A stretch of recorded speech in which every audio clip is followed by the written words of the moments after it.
Hola a todos, ¿cómo están? Bienvenidos de nuevo a la séptima edición de la Health Data Week. Yo soy la doctora Adriana Vallejo y es un gusto que nos acompañen nuevamente para dar inicio al taller Descifrando el SARS-CoV-2, Minería de Datos y Análisis Bioinformático de Patrones Mutacionales, que el día de hoy vamos a tener con la licenciada Cintia Castillo. Le voy a presentar a ella para que lo conozcan un poco. Ella es egresada de la licenciatura de Matemáticas y actualmente se desempeña como analista de datos en Honeywell. Cuenta con experiencia en distintos roles relacionados con datos, tanto en la industria, en sectores como finanzas, salud y manufactura, como en la academia, especialmente en proyectos de bioinformática. Y es apasionada por hacer que las matemáticas sean accesibles para todos, creando contenido bajo el personaje de la Matemaga. Y es tutora de varios módulos de matemáticas aplicadas en la ciencia de datos en código facilito. Asimismo, es co-líder del grupo de usuarios de AWS en Monterrey, México, y forma parte del programa de AW Community Builders en la categoría de Machine Learning. Ha publicado artículos científicos y de divulgación y disfruta de compartir conocimiento a través de las plataformas como Twitch y YouTube. Bienvenida, Cintia, un gusto tenerte aquí el día de hoy. Hola Adriana, mucho gusto en conocerlo a todos. Gracias por la invitación, pues a participar en este evento que pues, va más de salud. Em, y bueno, la verdad, quizá este taller va a ser un poquito, como quien diría, ya no está muy sonado el tema del COVID, aunque sigue presente en el día a día. Sin embargo, hay muchas estrategias que aprendí durante el desarrollo de este proyecto que sigo aplicando en mis análisis hoy en día, incluso en sectores que están un poco más alejados del área de salud, ¿no? Entonces, voy a compartir la pantalla y abrir la ventana de chat, lo pongo de este lado para estar al pendiente. Cualquier cosa, estoy al pendiente del chat como quieran. Pueden escribir mientras pues pasa la charla. Bueno, entonces, ese es el tema. Me presento un poco más. Sí, estudié la carrera de licenciatura en matemáticas en la Universidad Autónoma de Nuevo León, en la Facultad de Ciencias Físico-Matemáticas, que está ahí entre biológicas, química e ingeniería. He desempeñado varios puestos relacionados con análisis y ciencia de datos, también un poco de ingeniería de datos, aunque más del lado de analítica que del lado de ingeniería, en empresas como Honeywell, Heibanco y The Quaker Group. Pues ahí están prácticamente las tres áreas donde pues, me he desempeñado profesionalmente, que son manufactura, finanzas y salud respectivamente. También durante mi periodo en la universidad fui asistente de investigación por 4 años, 3 o 4 años, no me acuerdo, y creo que fueron más tres. El primer año fue medio sí, medio no, porque pues, uno inicia el segundo semestre de carrera y pues todavía le falta un poquito para empezar a tener más iniciativa, ¿no? Y pues fue de aquí que salió este proyecto del que vamos a hablar hoy, que bueno, no tal cual el proyecto, más bien el taller está basado en el proyecto. Y bueno, mis redes sociales en todos lados son La Matemaga, en caso de que quieran conectar a través de ahí. En LinkedIn también me pueden encontrar como La Matemaga, pero es más fácil encontrarme con mi nombre, como Cintia Castillo, ¿no? Entonces, cualquier cosa ando por allá al pendiente. Bien, pues vamos a ver un poquito la agenda del día de hoy. Primero vamos a ver qué es la bioinformática, su relevancia en el estudio del COVID-19 en su momento y bueno, darle también un poco de contexto a la motivación de este taller y sobre todo ver cómo se relaciona o cómo podría relacionarse con otras problemáticas que aunque ya no son necesariamente COVID, aunque sabemos que sigue presente, pues sí podemos llevarnos alguna de esas estrategias para analizar algunos otros tipos de virus, ¿no? Entonces, damos ese contexto, que es nada más para estar todos más o menos en el mismo canal, no todos venimos del área de biología, de medicina, entonces esto ayuda como a dar esas bases teóricas. Luego vamos a seguir con el taller práctico. Aquí vamos a explorar una base de datos pública para identificar patrones que sean relevantes en las mutaciones de la proteína Spike del virus que causa el coronavirus, ¿no? El SARS-CoV-2.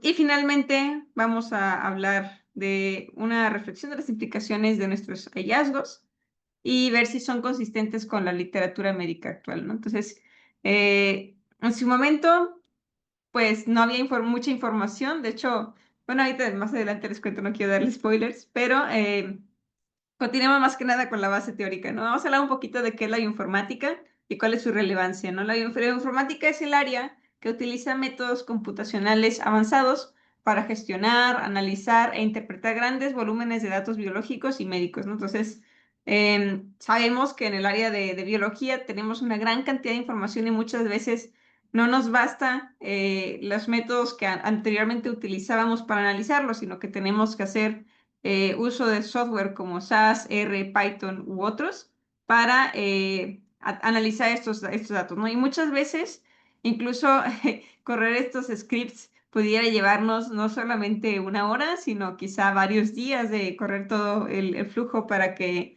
llegue de principio a fin y tener unos resultados que, bueno, luego hay que discutirlos con nuestros colegas y finalmente hacer ajustes para otra vez correrlo por unos cuantos horas o días y corregir aquello que sea necesario, ¿no? Entonces, bien, por lo mismo de su relevancia, como tiene mucho poder ahora, sobre todo en esta era de la inteligencia artificial y eso, pues es que creo yo que ha agarrado más relevancia, ¿no? Entonces, em, considero, y yo creo que muchas personas también, que la bioinformática también es una herramienta clave para comprender mejor enfermedades infecciosas, la evolución viral que puedan presentar esas enfermedades y desarrollar estrategias que sean efectivas para prevenir, diagnosticar y tratar ahorita en la medicina moderna, ¿no? Entonces, sí, nos apoyamos en la literatura que ya tenemos en este momento, pero ahora nos basamos en los datos para mejorar lo que ya tenemos, ¿no? Veámoslo como una fuente de apoyo. Bien, ahora, ¿dónde está la bioinformática situada? Está justo aquí, diría yo que tiene estas áreas y quizás hasta más que están relacionadas. Por un lado están las ciencias computacionales, aquí uso de base de datos, un poco de herramientas de ciencia de datos, a veces machine learning, cuestiones computacionales, ¿no? Entonces, también nos apoyamos mucho del área de la medicina porque al final de todo los resultados tienen que ser reinterpretados a lo que es la vida real, ¿no? Entonces, la medicina y la biología nos van a ayudar mucho a trasladar el problema a datos computacionales y luego de regreso a la realidad.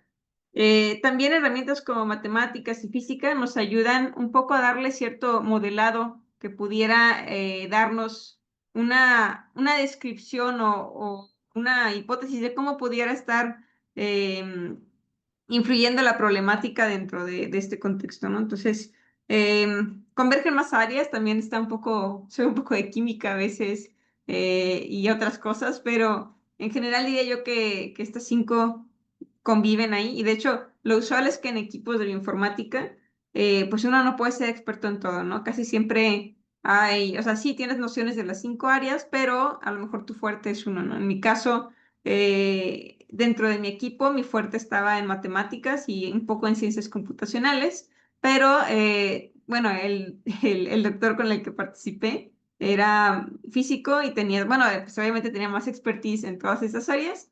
Había un par de compañeras, una que era química y otra que era biotecnóloga, entonces sus áreas estaban más afines a esto y bueno, lo importante es que entendamos que suelen ser equipos interdisciplinarios, ¿no? O sea, hay muchas áreas, muchos perfiles y todos tienen espacio en el estudio de esta ciencia, ¿no? Entonces, vamos ahora a ver poco a poco los conceptos que tienen que ver con esta investigación. Primero, lo que es el ADN. Yo sé que a lo mejor algunos de ustedes ya saben qué es, pero como quiera me gusta poner siempre las bases para, pues bueno, en caso de que alguien no lo tenga por ahí. El ADN no es más que una macromolécula que se ubica en el núcleo celular, ¿no? Entonces, esta alberga la información genética que se utiliza para regular lo que sea la formación, función y mantenimiento de las estructuras y procesos biológicos, ¿no? ¿Cómo funciona todo nuestro organismo? Está escrito en el ADN. Entonces, pues, si nosotros estudiamos el ADN, podemos obtener mucha información sobre cómo es que funciona el organismo que tenga ese ADN, ¿no? Entonces, también nos ayuda a abrir puertas a estrategias que sean tipo diagnósticas o terapéuticas, o incluso estudiar lo que son rutas metabólicas para ver cómo ciertos compuestos afectan nuestro organismo, ¿no? Dentro de esta red de interacciones. Bien, tiene más o menos una forma así, una doble hélice. Este fue un descubrimiento de Rosalind Franklin y su equipo de investigación. Sí, mi memoria no me falla. Y se conforma de estos nucleótidos, me parece que se llaman adenina, timina, citosina y guanina, que suelen ir por pares, ¿no? La citosina siempre la vas a ver junto a una guanina y a la adenina siempre la vas a ver junto a una timina, ¿ok? Eh, en el caso del RNA, o sea, el ADN, el ARN mensajero, perdóname, aquí alguna de estas cambia, ahorita no me acuerdo exactamente cuál, pero ahorita veo un diagrama y me acuerdo. Aquí está, ACGU, es la U. La timina acá se cambia por un uracilo, y ya, pero lo importante aquí es que, bueno, al momento pues sabemos que nos dan como los planos de nuestro organismo y de cómo funcionamos, ¿no? Entonces, esos planos se leen de dirección de 5 a 3 se dice. Esto de 5 a 3 es más que nada de estructuras químicas, ¿no? Dentro de aquí. Entonces, se lee de cuenta de una dirección, supongamos que de aquí hacia acá y va leyendo de uno a uno todo lo que está sobre esta hélice, ¿no? Entonces, primero va a leer una citosina, luego una adenina, luego una guanina, y etcétera, ¿no? Así va en ese orden. Comentan por acá que es el sentido de la vida, sí, 5 a 3 es el sentido de la vida. A mí me encanta el número 5, no sé a quién aquí le gusta el 3, pero bueno. Em, y lo importante es que al momento de que se escriben estas instrucciones, llamémosle, vamos a generar lo que se conoce como aminoácidos, ¿no? Que van a ser estas cadenas bueno, estas cadenas básicamente. Entonces, si primero veo una C, por ejemplo, y luego la siguiente una A y la última una U, esa me va a representar a este aminoácido que está representado por la letra H, ¿no? Y bueno, ese es un diagrama que nos ayuda como a traducir cómo se traduce desde estos nucleótidos a los aminoácidos. Va a haber uno siempre que significa inicia aquí, que es la M, y otros tres que indican que se detienen los codones de determinación, que son estos de acá. Entonces, haz de cuenta, es como un inicio y fin en un diagrama de flujo. Empezamos a leer por acá. Hay una serie de instrucciones codificadas por estos aminoácidos y finalmente estos de stop me dicen ya hasta aquí terminamos y tal vez empiece otra cadena a traducir, ¿no? Entonces, ese es el dogma central de la biología molecular. Tenemos aquí el ADN y aquí mi secuencia de nucleótidos, ¿no? De aquí se ocurre la transcripción, que es agarrar secuencias de tres para tener estas traducciones de nucleótidos a aminoácidos, ¿no? Que esto en general bueno, estos aminoácidos de acá pues son nada más como ponernos en contexto, moléculas esenciales que me van a formar las proteínas y las proteínas pues son las estructuras clave en prácticamente todos los procesos fisiológicos, ¿no? Entonces, aquí está un diagrama de algunas propiedades de los aminoácidos, creo que son 20, si mi memoria no me falla otra vez.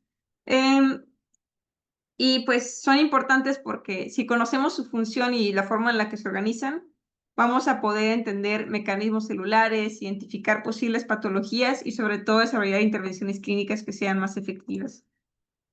Bien, entonces ya sabemos que se traducen a esta secuencia de aminoácidos que me forman una cadena y las proteínas se organizan en 4 tipos de estructuras. La estructura primaria es precisamente esta secuencia de aminoácidos. La secundaria me dice si se va a doblar en forma de hélice o si va a ser así como estructuras tipo paralelas o lo que son la hélice alfa o estas hojas beta. La tercera me va a decir más o menos cómo se forman en una estructura tridimensional, que bueno, la verdad es que en general hasta hace unos años era muy difícil predecir cómo era que pasábamos de esto a incluso esto está un poco complicado o por acá. Sin embargo, nuevos desarrollos de inteligencia artificial pues nos han ayudado a acelerar este proceso y predecir con bastante certidumbre cómo son las estructuras secundarias, terciarias y hasta cuaternarias de mis proteínas, ¿no? Entonces, la hemoglobina ya finalmente se veía más o menos así. Obviamente ese es un diagrama, claramente no va a ser así exactamente, pero pues nos ayuda a entender un poco sobre qué interacciones hay entre regiones que no están en esta cadena de forma contiguas, ¿no? Si se fijan, esta zona roja y esta verde pues están muy cerca unas de otras en la estructura cuaternaria, sin embargo, en la primaria están bastante alejadas. Bien, ¿qué funciones tienen? Lo que son funciones esenciales en procesos fisiológicos, desde señales celulares hasta defensa inmunológica.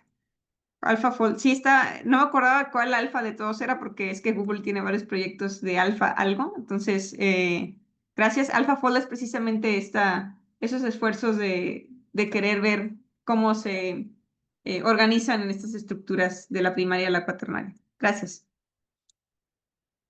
Ahora, siguiente concepto. Vamos a ver qué son las mutaciones. Las mutaciones no son lo que nos venden en los medios de entretenimiento necesariamente. Las mutaciones no son más que alteraciones en la secuencia del ADN, ¿no? A veces al momento de replicarlo o transcribirlo, como todo, pues nada es perfecto, ¿no? Y siempre hay lugar a error y por lo tanto pudiera generarme alguna mutación. Por ejemplo, si este fuera mi gen y me genera esta proteína normalmente, a lo mejor si muta esta cadena que está por acá, al momento de transcribirse ya no me va a generar la misma proteína porque la instrucción cambió. Entonces, hay dos opciones. O me genera una proteína alterada que tenga otras propiedades muy diferentes, bueno, no necesariamente diferentes a estas, pero sí diferentes. O no me genera nada y pues no pasa nada, ¿verdad? Algunas mutaciones son inofensivas y haz de cuenta que va a generarse la misma proteína, pero otras sí pueden tener algún tipo de consecuencia, ¿no? Entonces, estos en general, pues como cambias la instrucción, recordemos las estructuras por acá, entonces, si cambias alguna de estas, pues a lo mejor desemboca en que tenga una forma totalmente diferente, ¿no? Porque a lo mejor ya no se arregló en esta forma de hélice alfa, pudiese ser, o a lo mejor sí, pero se dobló diferente. Y ya eso me cambia la forma en la que interactúan todos los campos eléctricos dentro de la proteína. Bien, ahora hay algunas mutaciones que aunque cambien, bueno, se generen, pues no me causan cambios. Por ejemplo, si yo tuviera la instrucción CGC y de repente la C cambia a una A, pues me sigue generando el mismo aminoácido, ¿no? Pero si de repente cambiara esta G por otra cosa, pues ya me cambiaría bastante, o sea, sería muy diferente a que si CGC cambiara este de acá, ¿no? Entonces ya esas como mutaciones consecutivas pueden o podrían llegar a generar problemas. Sin embargo, también es lo que ha hecho que estemos aquí, ¿no? Si no fuera por las mutaciones, no estaríamos aquí porque precisamente nosotros somos producto de otras mutaciones, ¿no? De millones de años. Entonces, pues sí, podría generar problemas, pero también pueden ser cosas buenas, no sabemos. Simplemente lo que sí es seguro es que genera cambios y bueno, pues hay que estudiar esos cambios para ver si generan alguna especie de riesgo para nosotros, ¿no? Entonces, bien. Por acá, nada. Ahora, así como un refresh de cómo estaba la situación del COVID en aquel momento, eh, ojo, hago el disclaimer, yo soy matemática, entonces, aunque sí estudié algunas cuestiones biológicas, no, perdónenme si de repente algunos términos técnicos no, o no los tengo frescos o no los digo bien porque pues, no es mi área, sin embargo, pues haré mi mayor esfuerzo. Así funcionaba más o menos la infección por COVID, ¿no? O sea, estaban aquí los alvéolos de la región pulmonar, llegaba el virus y en este receptor se pegaba básicamente. Se pega aquí y ya que lograba pegarse aquí, pues el virus entra a la célula y los virus cuando entran a la célula, pues a los virus les gusta entrar a las células porque no, sin las células no se pueden replicar, ¿no? Entonces, haz de cuenta que utilizan toda la maquinaria interna de la célula para replicarse. Entonces, aquí está su información genética y ya básicamente tienes las instrucciones para generar más virus, ¿no? Em, y así es como se generaban más viruses y pues eventualmente tenías más carga viral, se le llamaba aquí, ¿no? Entonces, por lo mismo, era bastante interesante estudiar esta relación, ¿no? Porque si tú tenías un virus que tenía muy buena afinidad aquí, entonces podría ser bastante infeccioso. Sin embargo, si una mutación causaba que esta interacción fuera muy débil, pues entonces esa variante no iba a ser tan problemática como otras. Además de, bueno, todas las posibles mutaciones que que me hablen más que nada de cómo reacciona mi cuerpo con estas instrucciones, ¿no? Porque a lo mejor unas me causan más inflamación o algunos otros tipos de problemas.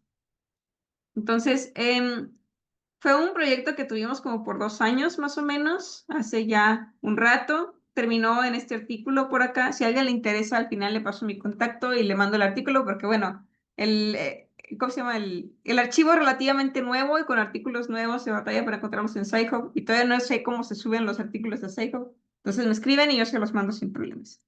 Ahorita te paso al final mi correo, ¿va? Bueno, entonces vamos al taller práctico. Para el taller práctico tengo dos opciones, la fácil y la difícil. Bueno, no es que sea difícil, es más que nada que tiene un poquito más de tecnicismos. Entonces me voy a ir a esta de aquí, voy a poner gestionar acceso, cualquier persona con el enlace, porque olvidé ponerlo, y lo voy a poner en el chat. Aquí están estos archivos, en caso de que quieran bajarlos. Este lo pudieran ustedes abrir con Google Colab, hacen 2 clics y ya se abre con Google Colab. Y bueno, les voy a pedir que bajen estos archivos de por acá, ¿no? Que son el archivo con los metadatos, este que es el CSV, y el archivo con las secuencias de aminoácidos, ¿no? Que es el punto FASTA. Normalmente en las bases de datos se suelen guardar los archivos de este tipo de aminoácidos como punto FASTA. Y bueno, entonces, esa es la opción 1. La opción 2 es... Ah, no, este no es este archivo. Bueno, no es un archivo, más bien es mi repositorio de GitHub, donde procuré ser lo más ordenada posible para, para esto, ¿no? Entonces aquí viene básicamente lo mismo. Pues aquí está el archivo. El mismo archivo que abrimos en Colab viene aquí, en caso de que les interese verlo más a detalle. Si no, también pueden hacer un git clone y bajan la información en caso de que tengan ahí conocimientos de GitHub. Pero bueno, por eso están ahí las dos opciones. Ahora, más tarde les paso este. Esta es la versión de mi trabajo dentro de la investigación, que es una versión más amplia de porque esta es una versión simplificada para efectos del taller. Sin embargo, si alguien quisiera replicar a lo mejor la información de lo que hice, pues les paso este otro, pero este no es necesariamente para el taller, ¿no? Este es adicional al taller. Mm,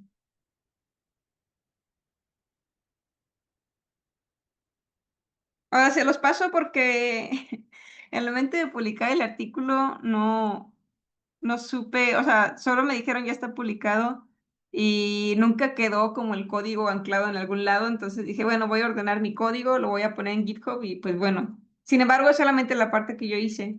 La parte que hicieron los doctores con quienes trabajé, bueno, ellos, nunca vi su código. Igual, o sea, vi los resultados, lo corrían en vivo, pero aunque me lo pasaban, me costó un poco trasladar la lógica a este formato que se me hacía más legible, entonces simplemente pues no lo puse, ¿no? Entonces, pues bueno, siéntanse libres de utilizarlo en caso de que algo de aquí les sirva, pero bueno, vamos a ver esto de acá, ¿no? Entonces, voy a pasar aquí este me estorba un poco. A mí me gusta usar Google Colab porque es más práctico. Digo, estás usando una computadora que no es tuya y si tu computadora tiene muy poca potencia, pues al menos puedes tener cierto grado de estabilidad con esto, ¿no? Entonces, vamos a utilizar esto solo como em, para efectos prácticos, pero también ustedes pudieran hacerlo de forma local si bajaran Anaconda, ¿no? Anaconda es otro programa, pero no me voy a meter mucho en cómo se instala. Ahí ya queda como tarea en caso de que quieran verlo. Si no, como quieran, dentro de este repositorio, aquí, el punto R es el código en R completo, en caso de que alguien maneje R, que está por acá. En caso de que quieran leer solamente el puro código sin toda la explicación que voy dando durante el taller, ¿no? Que bueno, es útil para algunos casos, sobre todo si quieres tomar pedacitos de código y analizarlo por tu cuenta, ¿no? Entonces, vamos a ir para acá. Primero, bueno, ya vimos un poco sobre aminoácidos, cómo son, o sea, qué son las proteínas, por qué el estudio de la proteína Spike es relevante para el entendimiento del coronavirus. Y bueno, estas cosas ya se saben porque, bueno, ya no tenemos más de un año, ahora pues sí es más de un año, pero más bien son ya que 5 años más o menos. Y pues sí, se han hecho ya bastantes estudios sobre el virus, ya hay bastantes artículos, bastante literatura, bastantes notas en medios de periodismo, entonces ya se saben, no todo, pero sí bastante sobre esto. Sin embargo, en su momento fue novedoso. Y pues bueno, entonces, minería de datos se le llamaba al área que explora los datos y es un proceso que intenta descubrir patrones en grandes volúmenes de conjuntos de datos. Ahora, esta técnica se le llama más análisis exploratorio de datos o EDA, pero básicamente es lo mismo. Entonces, nada más para saber o decirles de dónde vienen los datos, estos datos vienen de esta página. Am, copiar,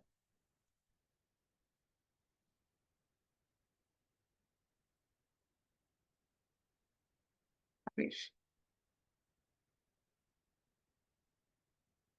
que por aquí se me había roto un link, ya me acordé. Por un paréntesis. Esto de acá. Pero acá no se ve.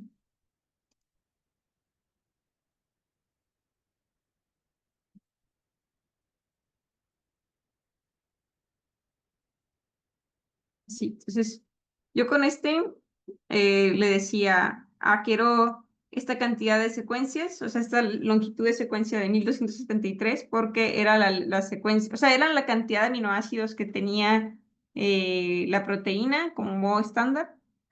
Yo le pedía que estuviera completo y me parece que era todo. Bueno, ahorita parece, vi hace poco que con este tema de Harvard y eso, había problemas técnicos con esta fuente. Sin embargo, bueno, como quiera, bajé la data, ¿no? Está ahí misma, de hecho, es el FASTA. Pero nada más que decirles cómo lo bajaban, o yo le decía los filtros que quería, le picaba aquí y me dejaba bajar directamente el punto FASTA. Pero sí, hoy en la mañana vi que había precisamente discusiones en GitHub sobre qué pasó con el mantenimiento de esta página del NIH, ¿no? Entonces, bueno, esperemos pronto lo arreglen porque sin esa fuente no hubiera sido posible para mí realizar esta investigación.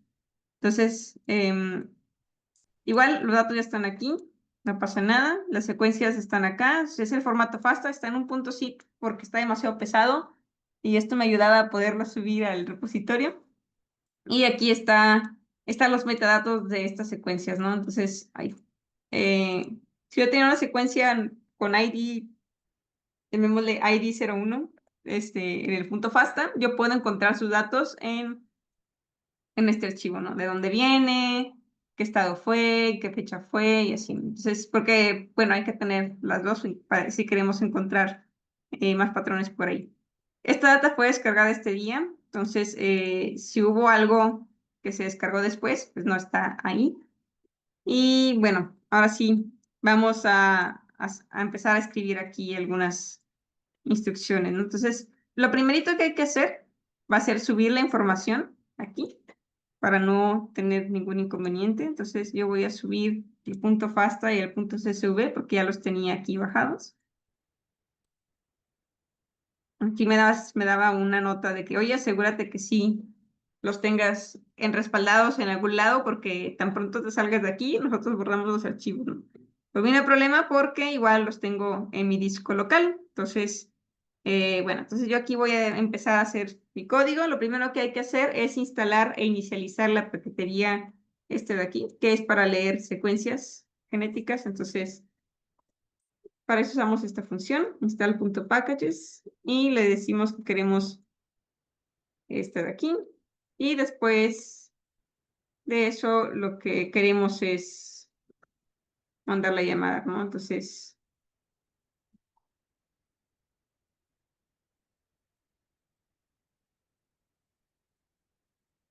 hace el primer paso, va a tardar como 2 minutos. Eso fue lo que tardó la vez que lo inicialicé. Entonces, de una vez me disculpo por esto, pero bueno, hay que bajarlo, si no, no va a funcionar el resto. De hecho, es para leer las secuencias y después transformarlas a alguna cadena de caracteres. Entonces, bueno, vamos a adelantar como quiera parte del código que sigue, Lo siguiente va a ser leer los datos de las secuencias que ya descargué. El archivo es este, el punto .fasta, que ponemos por acá, y podemos leerla con esta función, ¿no? Entonces, vamos a guardar en la función en la variable secuencias esta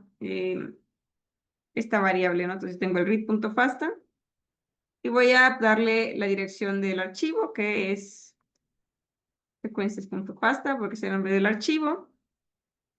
Y le voy a dar unas instrucciones adicionales solo para pedirle que todas sean mayúsculas y bueno, que los atributos también sean como queramos, ¿no? Entonces, force DNA to lower, vamos a ponerlo como falso. Y la otra es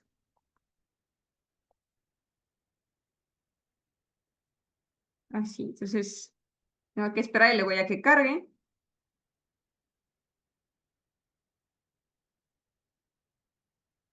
Y el siguiente paso va a ser leer la metadata de estas secuencias, ¿no? Entonces, el archivo de la metadata es secuencias.csv y lo podemos leer con la función read.csv, que es una de las primeritas que aprendes cuando estás aprendiendo a importar datos en R, ¿no? Entonces, ese de ahí es metasecuencias. Y vamos a poner read.csv y de aquí tal cual la ruta del archivo.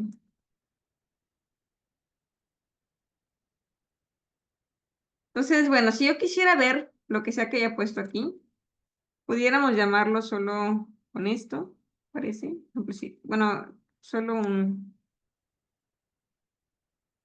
Aquí está. Entonces, el primer dato de aquí es este.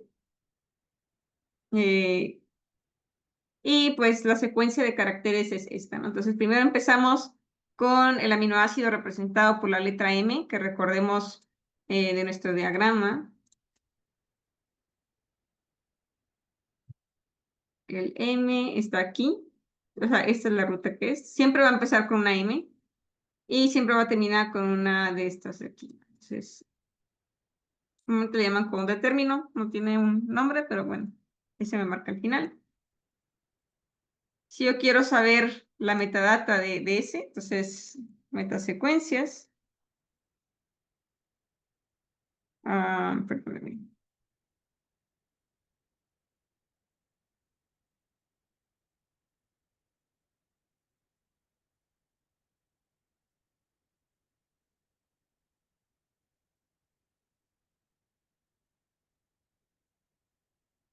Creo que era así. No,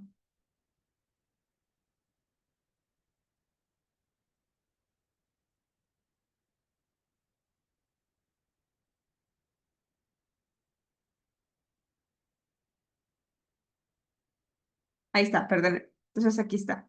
Esta sería la primerita. Esto es la fecha en la que salió esta secuencia. El clado de pangolín que estaba por ahí y el estado de Estados Unidos donde estaba, ¿no? Entonces, fecha de colección, 21 de enero del 2020 y ya. En el archivo original, si ustedes lo bajaran del NCBI, tendrían más información, pero aquí para reducir la cantidad de información que tenemos aquí en el taller, pues dejé solo algunas columnas, ¿no? Entonces, ya si lo quisieran replicar ustedes, pues podrían ustedes bajar toda la información de por allá. Ahora, vamos a ir a los valores iniciales. Yo tengo algunas cosas de la literatura que ya sabemos, es que la cantidad de aminoácidos que está en mi proteína Spike es de 1273, ¿no? Entonces, voy a guardar en una variable esa información.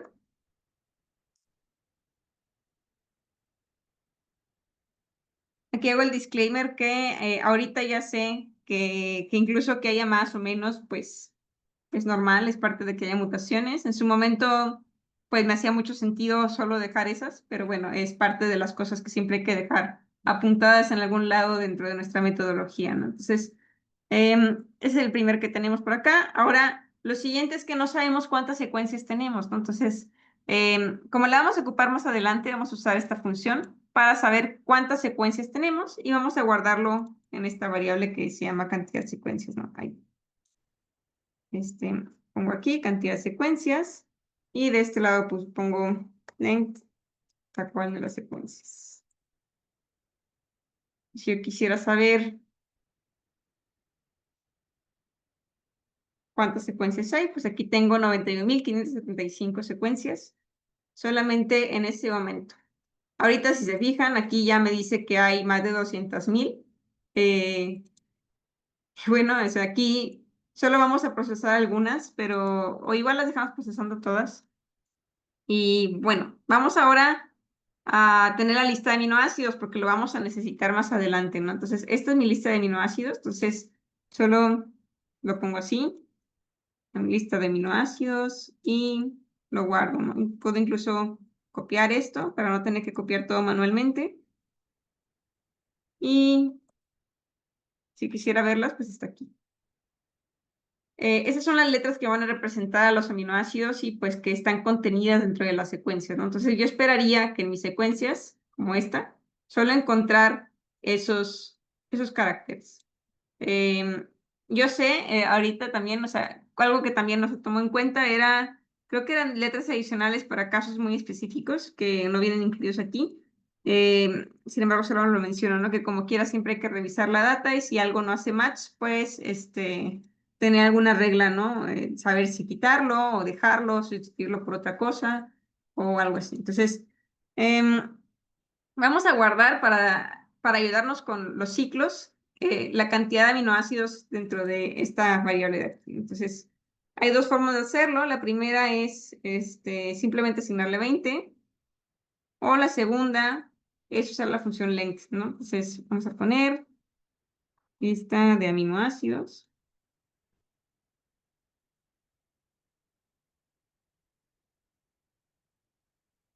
A ver qué me da. Debería dar lo mismo.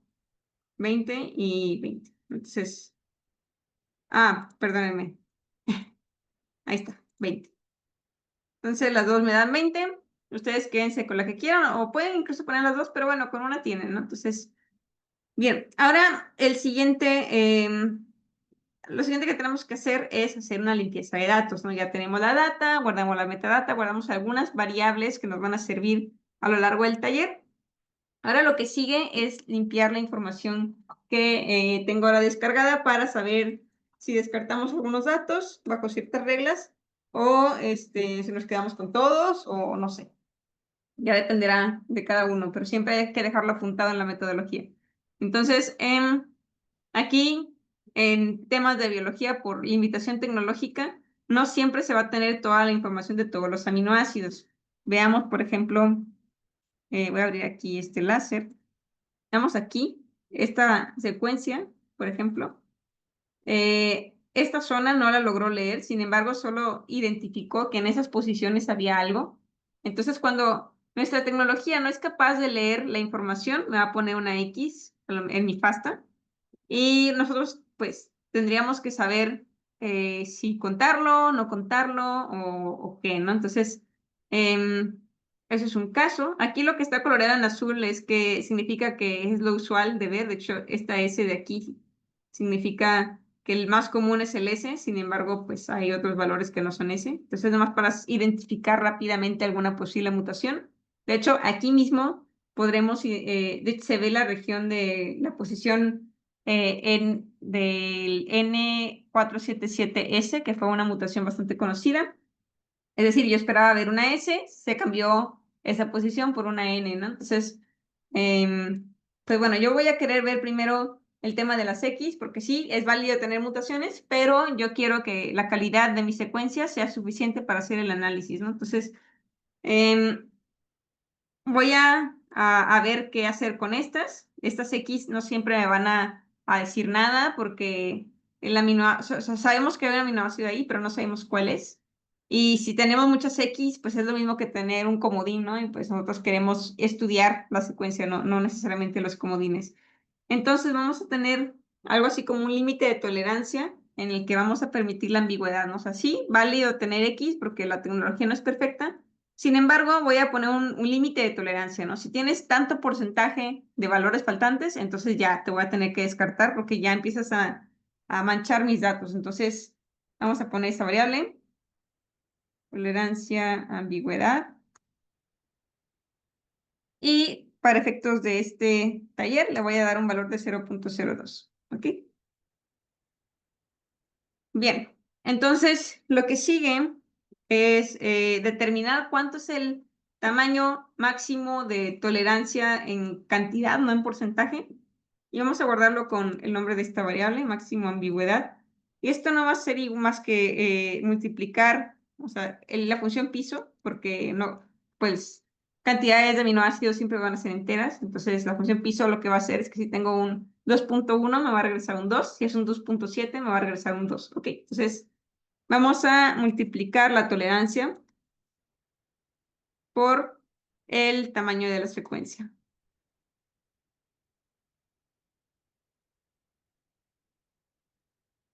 Y en este caso sería un tamaño de 25, el que representaría mi 2% de ambigüedad. Si yo no tuviera esta función floor, tendría esta cantidad.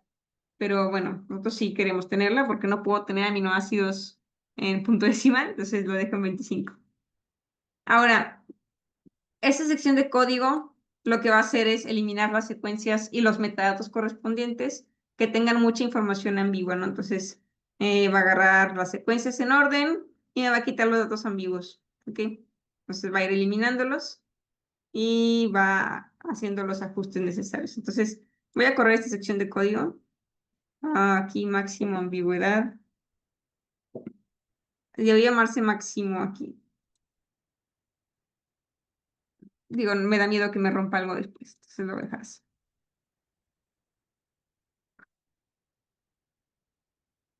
Voy a cambiar este solo para que tenga máximo, no confunda después. Y bueno, hay que esperar.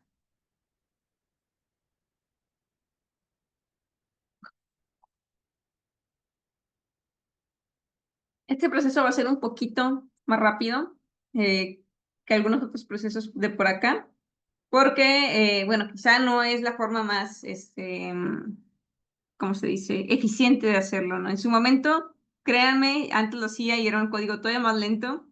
Luego me acuerdo que un proceso de 8 horas lo bajé a 2 horas y me sentí bastante bien. Sin embargo, ahorita ya sé que hay mejores formas de hacer incluso este mismo código, ¿no? Entonces, lo dejo así porque es bastante fácil de leer, de más o menos como en la lógica.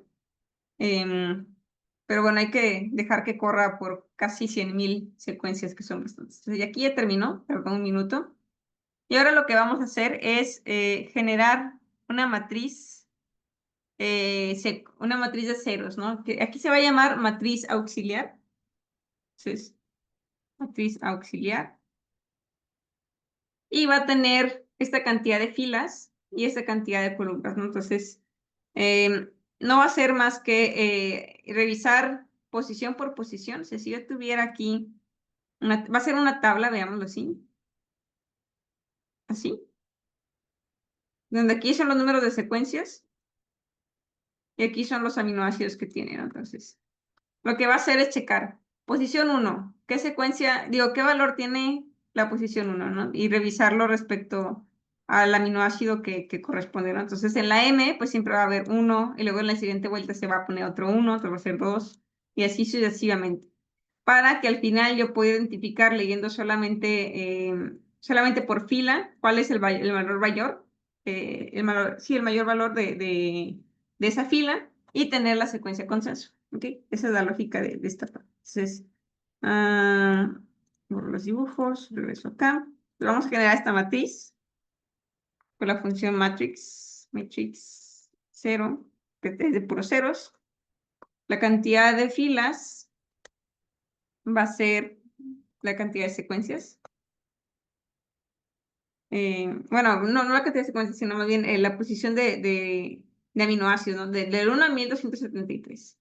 Y la cantidad de columnas va a ser igual al número de aminoácidos.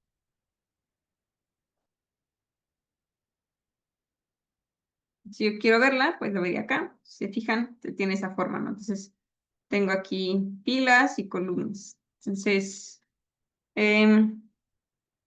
yo pudiera ponerle nombres para que sea más fácil de leer.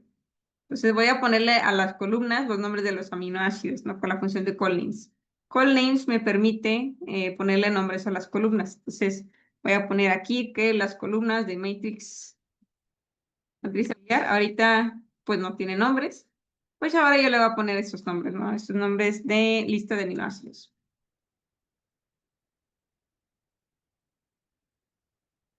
Y se vería ahora la matriz así. Tengo aquí los aminoácidos y se supone que cada una de estas es la posición dentro de mi proteína, ¿no? La posición 1 va a ser esta fila, esta es la posición 2 y es para hacer una especie de votación, llamémoslo así.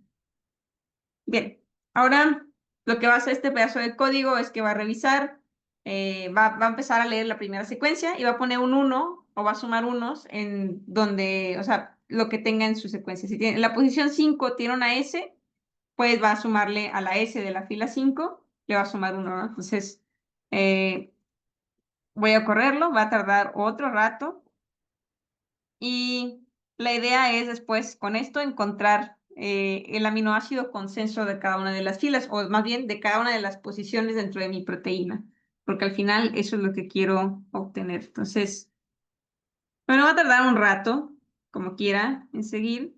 Voy a seguir como quiera con este ejercicio. Si así veo que tarda mucho aquí, porque en algún punto ya se tarda bastante, eh, ya en ese momento les voy a mostrar lo que se ve en R, pero bueno, vamos así. Entonces, yo esperaría aquí que la suma por filas fuera la misma, porque si yo tengo en la posición 1, en la fila 1 yo tengo cierto número, ¿no? Entonces, pondría ahí o sea, querría ver si esa suma pues siempre permanece constante, porque si no significa que en alguna posición hay un aminoácido que no está listado, ¿no? Entonces, vamos a escribir eso, solo para tenerlo por ahí. O sea, para poder hacer la validación, ¿no? En este caso tenemos esto, suma de, voy a sumar por filas, row sums de sumar por filas. Y aquí voy a revisar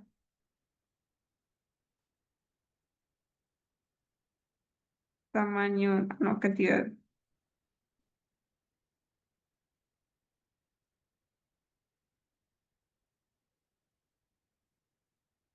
Aquí lo que voy a hacer es que voy a revisar por filas la suma y voy a comparar si es la misma cantidad de la cantidad de secuencias. Si no es igual, entonces pues se va a poner un 0 aquí, y si es igual se va a poner un 1. Y yo esperaría que en cada una de esas pues yo tenga puros unos, entonces la suma de todo eso debe darme 1273. Si no, significa que en algún punto faltó algo de contarse. Y bueno, si faltó de contarse, es porque hay un elemento diferente a lo que sea que está en lista de aminoácidos, ¿no? Entonces, en ese caso, significaría que encuentra una X. ¿Ok? Entonces, para eso ocuparíamos hacer una corrección a eso. Que bueno, ahorita les adelanto si hay que hacer esa corrección, porque bueno, vimos que sí hay cierta cantidad de X. Entonces, aquí lo que vamos a hacer es poner esas votaciones de forma manual en donde se supone que es lo más probable que sea, ¿no? Sí, porque, pues, bueno, por probabilidad yo esperaría que esa X sea el aminoácido más frecuente en todas mis muestras. Entonces, básicamente es como poner o sea, como si estuviera lidiando con nulos, poner ahí simplemente los valores más frecuentes para que no me cambie mi información. Acá, bueno, sabemos que aquí estaríamos de cierto modo volviéndola a poner cosas ahí. ¿Cómo se llama? Estaremos metiendo ruido que a lo mejor no necesariamente es, a lo mejor sí tiene mutaciones, pero bueno, como todo, siempre es importante poner a la metodología, porque si alguien quiere replicarlo y cambiar y ver si hay un resultado diferente, pues podrían aquí cambiarlo, ¿no? Y pues hacer una especie de resampleo, por ejemplo, decir, bueno, voy a poner en estas posiciones donde hay X un resampleo de todo lo que encuentro y a ver qué me da, ¿no? Pero bueno, es un proceso un poco más complejo, sí se puede hacer, pero es un poco más complejo. Entonces, bueno, hay que esperar aquí un poco, porque creo que tarda mucho. Sí, lo que voy a hacer es regresar acá a lo que tenemos. Ahorita tenemos esta parte. Esto ya lo hice, como quiera, corrí esto antes de iniciar. Entonces hago esta validación que tenemos aquí y efectivamente sí me da, bueno, me da esto porque pues ya hice las correcciones, ¿no? Si no, no me daría eso. Entonces, lo que tocaría ahora es poner las X en el consenso, entonces ya las puse, por eso es que ahora sí me da este número, si no, no me daría. Y después lo que hago es hacer una cadena consenso, ¿no? Entonces, hago la cadena consenso y la calculo con esto de aquí, ¿no? Entonces, haz de cuenta que lo que hago aquí es revisar la posición donde está el que tiene más votos, llamémosle así, y luego poner ese como el consenso porque es el que todo o la mayoría eligió, ¿no? Entonces, así es como generó mi cadena consenso, solo que creo que la borré en algún lado, pero debió haber estado en algún sitio. Bien. Voy a correr esto con un poco de miedo, que se me borre algo. Ah, no, no pasó nada, ok. Si yo quiero ver la cadena consenso, pues la tendría aquí esto. Obviamente me muestra solo los primeros 1000 valores, pero esta es la cadena con estos valores ponderados, ¿no? O sea, estoy poniendo lo que la mayoría de las secuencias dice dentro de esa posición. La primera posición, el más común, la letra M. En la posición 243, el más común es la letra A. En el 441 es la L, y así sucesivamente para cada una de esas letras de allá. Entonces, ya que tengo la consenso, ahora sí ya puedo revisar las mutaciones, ¿no? Revisar cuántas mutaciones hay. Y esto no es más que revisar todo aquello que no sea el voto más frecuente. Este, esto de aquí se puede resumir con esta función, en caso de que quieran hacerlo. Lo dejé así como quieran. Y bueno, entonces lo siguiente es calcular mutaciones por posición. Y aquí lo que hace es básicamente contar, decir, bueno, voy concatenando uno por uno. Y lo que hago es a lo que sea la suma por filas, le voy a restar el valor mayor. Entonces, si le resto el valor mayor, pues prácticamente es el consenso. Entonces, sería todo aquello que mutó. Entonces, mutaciones por posición.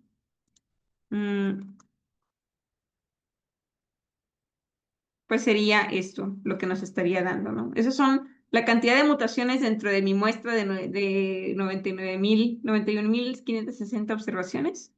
Sería, eso es la Si se fijan, por ejemplo, la número 5 tiene 1400 mutaciones, que de hecho es una de las reportadas en la literatura, me acuerdo porque era la posición 5 y el 5 era mi número favorito, por eso me acuerdo que creo que era L5F o algo así. Si quieren, más adelante lo vemos. A ver, creo que lo puedo ver acá. 1, 2, 3, 4, sí, aquí está, L. Ok. Y bueno, entonces lo que ahora voy a hacer es visualizarlo, porque sí, aquí veo números de donde hay mutaciones, claramente hay zonas donde no muta, lo cual, pues bueno, ya me empieza a hablar de algo, esta región tampoco muta, pero hay otras donde sí hay bastante variabilidad, ¿no? Por ejemplo, esta zona, hay mucha variación, aquí hay un poco de otra, este de aquí es bastante relevante en apariencia. Ah, y así, ¿no? Puedo encontrar ciertas zonas donde hay un número importante de mutaciones. Puede ser porque a lo mejor esa región no es relevante o porque al momento de mutar se volvió más potente, ¿no? Más viral. Entonces eso le facilitó reproducirse en la siguiente ronda, ¿no? Entonces puede ser por las dos razones. Puede ser simplemente que si muta, pues no le causa nada y por eso se mantiene la mutación o puede ser que se volvió más fuerte por esa mutación. Normalmente si se ve una mutación y es débil, pues suele pasar que a la siguiente ronda ya no la vas a encontrar. Entonces, pues pueden pasar muchas cosas. Lo importante es tener todo ahí considerado. Bien, ahora lo que sigue, después de que genere eso, pues es verlo, ¿no? Lo quiero ver. Entonces voy a ver aquí todas las mutaciones donde yo encuentro aquí en Estados Unidos, ¿no? Entonces, yo lo quiero ver.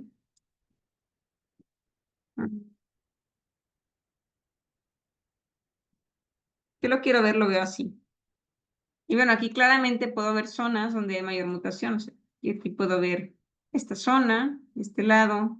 Aquí puedo ver otras regiones también. pero en general no me dice nada sobre estas mutaciones que no son tan frecuentes, ¿no? O sea, veo unas muy importantes, pero estas se me van. Entonces, normalmente cuando lidiamos con poblaciones y muestras y eso, lo que hacemos es hacer uso de una escala logarítmica para poder ver estas diferencias en magnitud de forma más fácil, porque esto de aquí, pues sí me dice algunas cosas, pero no es, me estoy perdiendo de información relevante aquí. Entonces, vamos ahora a calcular el logaritmo de estos valores y graficarlos también. Ahora, aquí ocurren dos cosas. En primero, es que pues no hay logaritmo de cero, es un valor indeterminado. Entonces, R lo que nos va a hacer es eliminarnos esos valores y pues bueno, no los vamos a ver. Entonces, ese sería el primer punto. Y el segundo sería que aquí ya puedo ver con mayor, puedo ver ciertas cosas que antes no veía, ¿no? Porque en este, pues sí veo aquí unos logaritmos a lo mejor muy bajos, pero se fijan como que ya puedo decir, bueno, a lo mejor me interesa todo lo que está arriba de este 2. O sea, cuando el logaritmo valga 2, a lo mejor ya quiero empezar a ver qué pasa, ¿no? Porque aquí sale este grupo antes de los 200, que si yo veo acá arriba, los 200 son justo como esta zona, más o menos. Que sí hay bastante variación, pero sí hay como mucha variación más o menos similar entre ellas. Bien. Em, Ahora lo que quiero saber es si pues estas son todas las mutaciones de Estados Unidos, pero a lo mejor quiero ver si de casualidad hay algunos patrones en los estados, ¿no? Normalmente suceden estas cosas cuando estamos estudiando viruses, es que en algunas regiones tiene ciertas características que muy diferentes a veces que en otras, ¿no? Entonces vamos a filtrar por estos estados. El primer estado es este de aquí.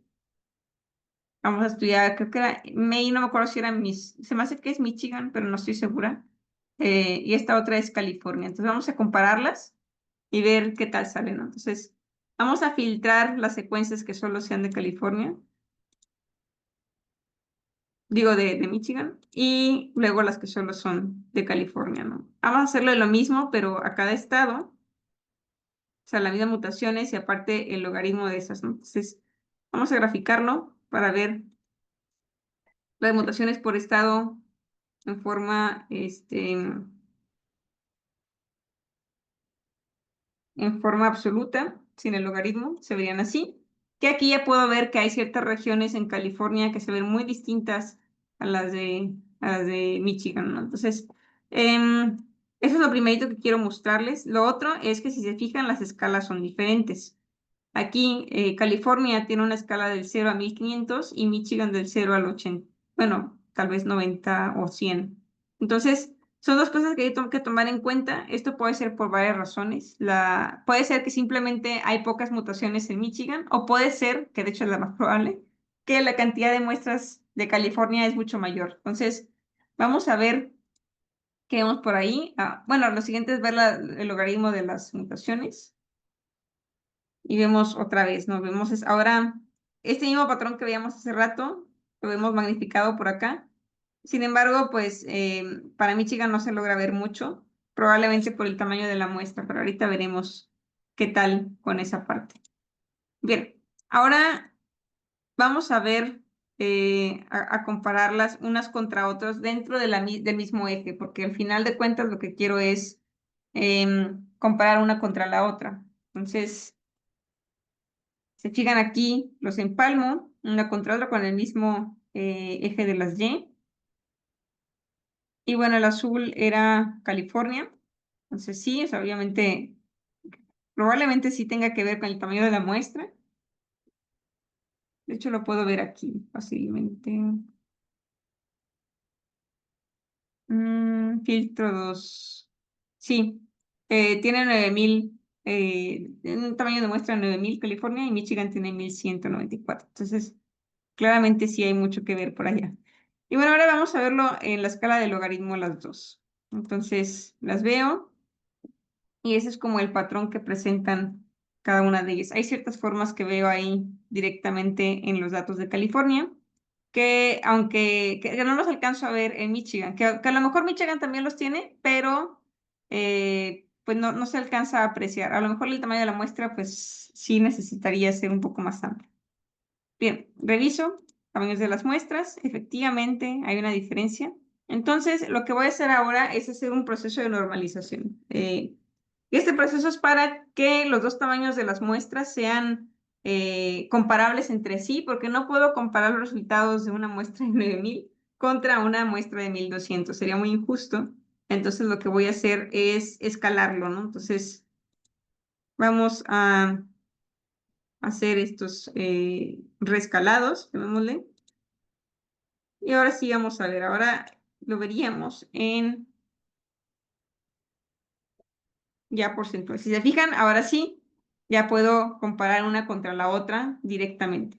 Y aunque sí, a lo mejor el tamaño de la muestra le beneficiaría a Michigan, pues sí puedo ver que como quiera no comparten ciertas zonas. Por ejemplo, estas mutaciones de este lado se encuentran muy presentes en California y aquí no las noto en estas posiciones. A lo mejor creo que esta sí pudiera ser esta, pero el resto no las veo como en las mismas posiciones, ¿no? Y igual de este lado, esta zona entre casi llegando a los 300 no la veo presente por acá, de la misma magnitud que se ve en California, quiero decir. Y bueno, eso es todo de momento. No sé si alguien tenga alguna duda que quieran ver en este momento. Deja ver si ya corrió. Ah, sí, ya corrió. Ah, mira, acá ya me dice que la cantidad de... Ahorita si quieren vemos dudas, si quieren pueden irlas escribiendo. Pero bueno, voy a correr el resto del notebook acá, solo para que lo tengamos. Si se fijan aquí, son 133 de 1273. Esta es la cantidad de posiciones donde no hay mutación. Entonces, aquí lo que haremos es hacer esto mismo. Y ahora sí ya me da lo que tiene que ser, ¿no? Entonces, ah, secuencia consenso no la encontró.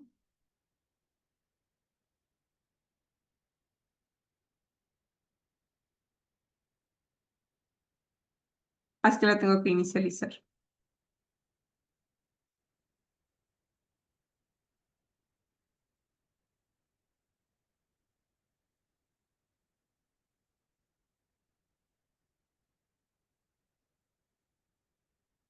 Y nada más para verla.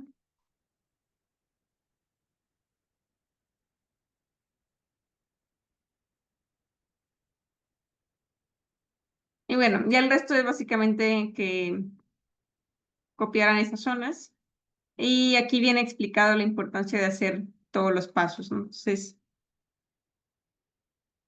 ¿hay alguna duda? Si tienen alguna Sí, duda, pueden ponerla en el chat o pueden abrir su micrófono. sí, por favor.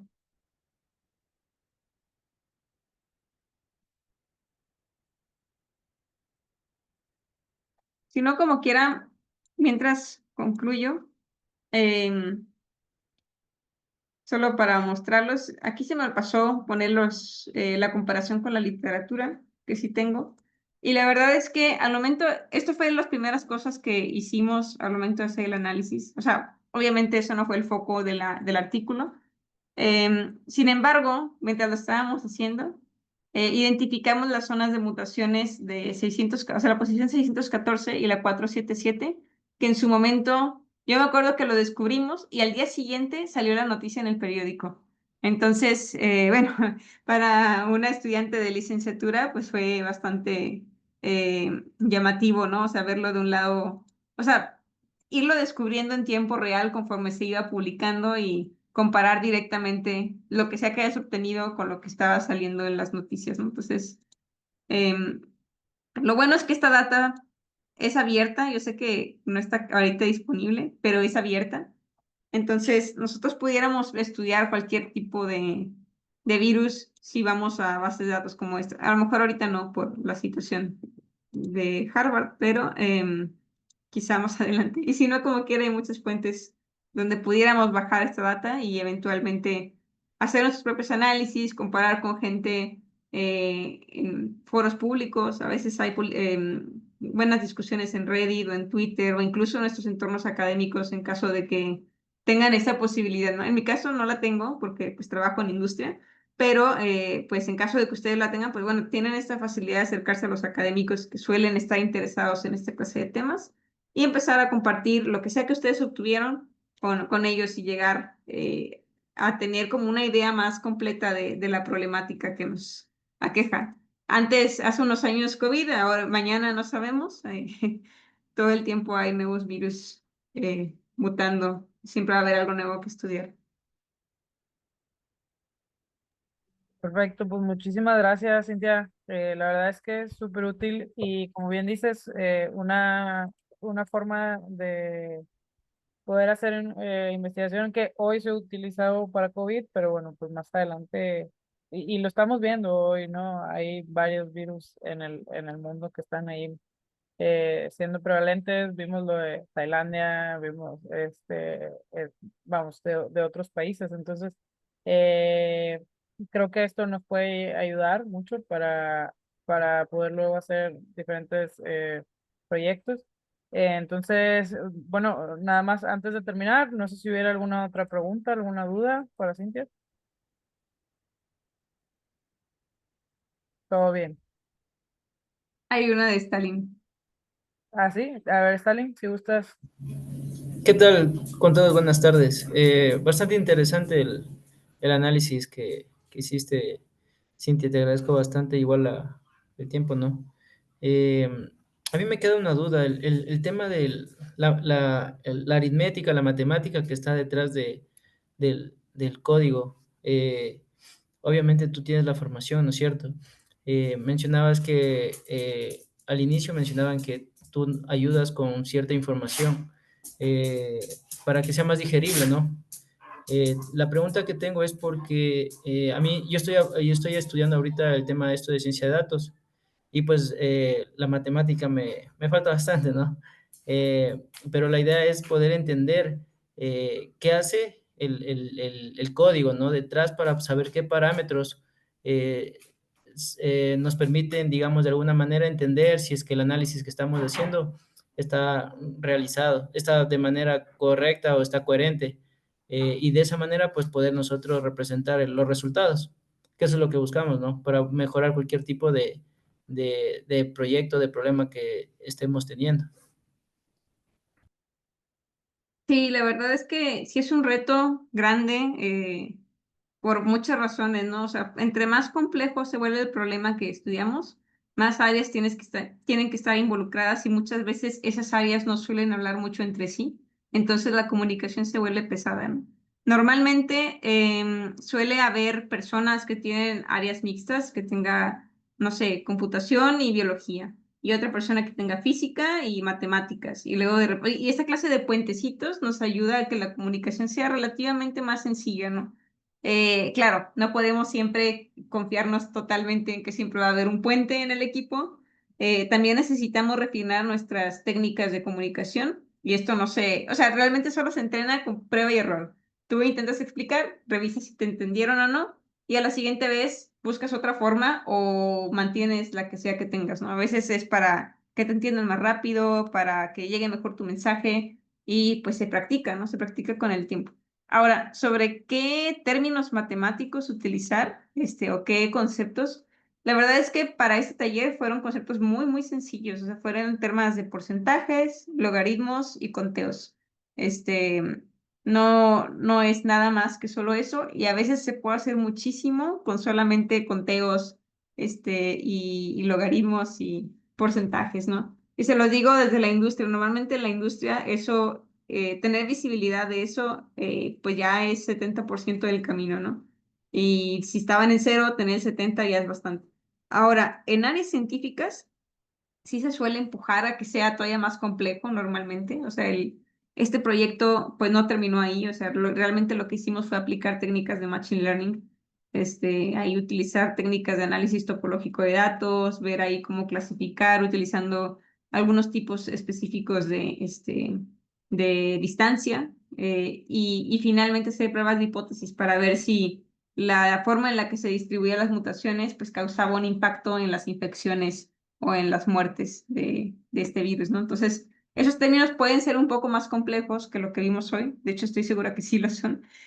Sin embargo, no quiere decir que sea imposible, ¿no? Entonces, eventualmente, primero yo te recomendaría a ti como profesionista en data, agarra algún libro y empieza con ejercicios tipo libro, ¿no?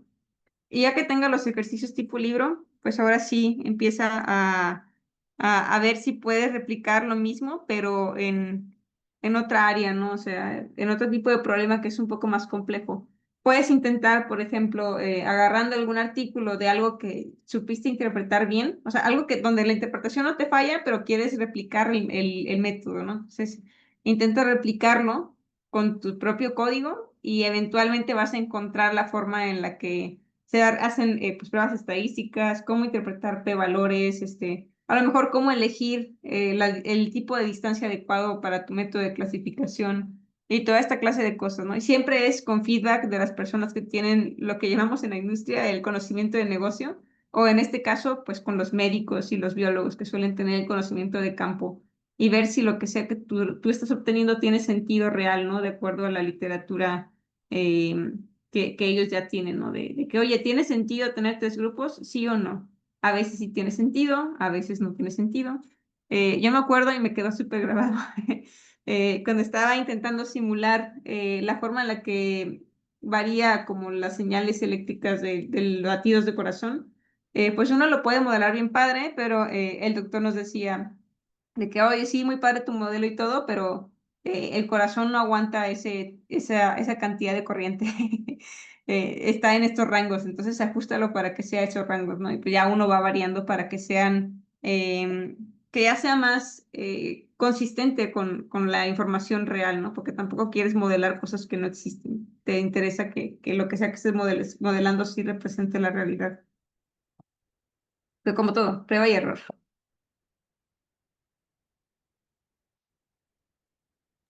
Excelente. Pues, muchísimas gracias. No, gracias a ustedes.